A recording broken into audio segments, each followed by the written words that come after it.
Уште 1600 стечајци ќе добијат материјално обезбедување со најновите законски измени, кои што беа усвоени вчера на владина седница, а се веќе доставени до собранието. Како што соопшти портпаролот на владата Миле Бошњаковски, со законот ќе бидат офатени вкупно 7840 лица од оваа категорија граѓани, а до овој момент 6240 се материјално обезбедени.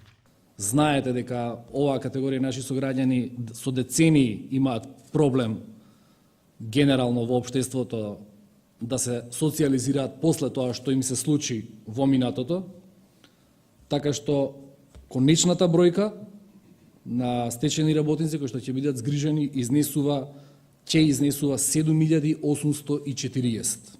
Околу вработувањата во институциите по рамковен договор, Бошњаковски информираше дека вкупно 958 рамковни вработувања треба да бидат распределени по државните институции.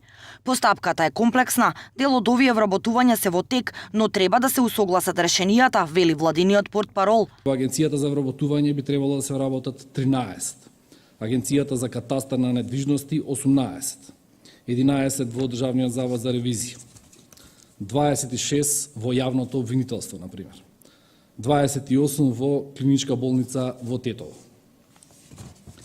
50 во Министерството за внатрешни работи, 20 Министерство за правда и управа за водење на матични книги. Ова го објавивме уште пред 2 месеци, ова беше постапката која што започна. Ова што го читав беше списокот на компании кои што веќе го имате вие, кои што ви го доставивме, кој каде ќе биде прераспределен.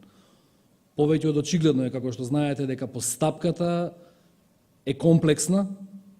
Тие луѓе да работат, меѓутоа треба да се усогласат повеќе решенија помеѓу повеќе институции.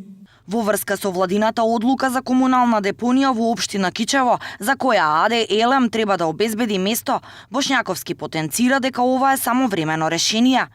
Владата вчера го задолжи Елем да обезбеди место за времено складирање на комуналниот отпад на една од локациите на ископот на термоелектричната централа Осломеј, а ова е само времено решение во Кичево, нагласи Бошњаковски.